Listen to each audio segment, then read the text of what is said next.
Hello again guys, it's been a while since I've done a tutorial for you, so today I'm going to be showing you how to photograph water splashing into a wine glass.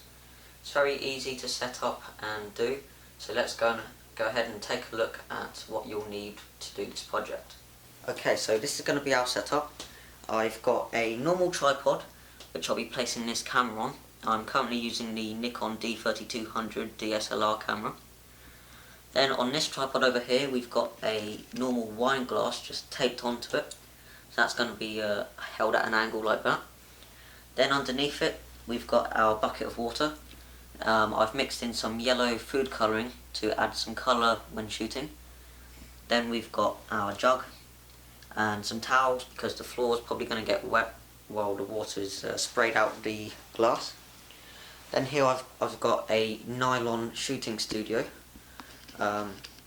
This is going to help spread the light which is coming from this 400 watt halogen lamp.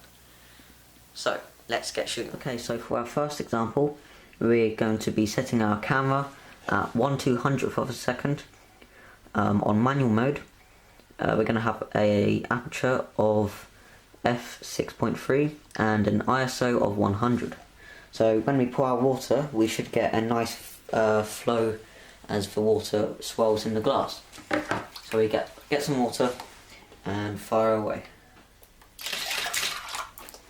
Let's take a look at those ones.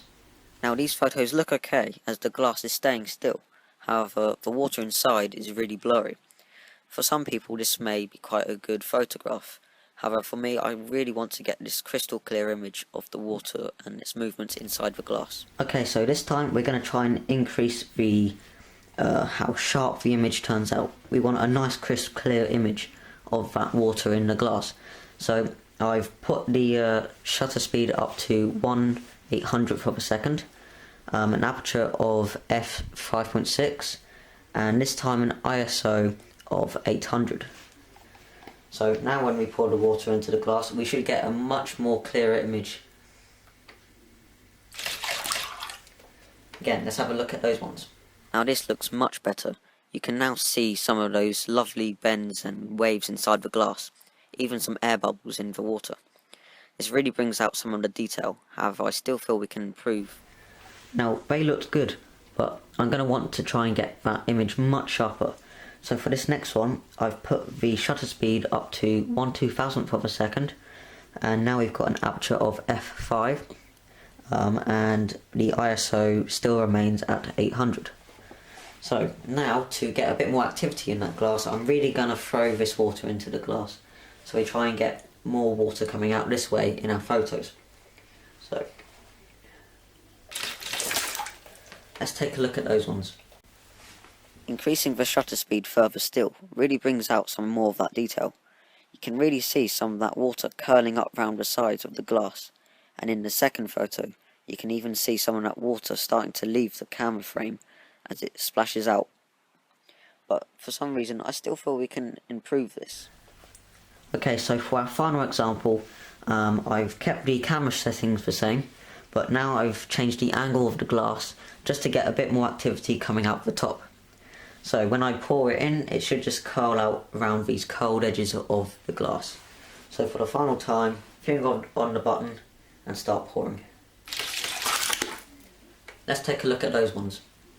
In our final two photos we can really see some of that extra splash coming out the glass. In our second photo we can even see some of that splash leaving the camera frame. That is simply by tilting the glass differently, and that it can really make a huge difference to your photo.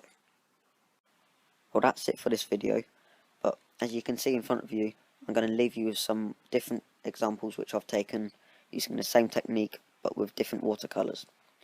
So that's it for this video. I'd like to thank you for watching. Also I'd like to thank you for the 160 subscribers and counting I'm getting. It really means quite a lot to me, so thank you for that as well. So thanks for watching. I hope you liked the video, and I hope to see you next time. Bye.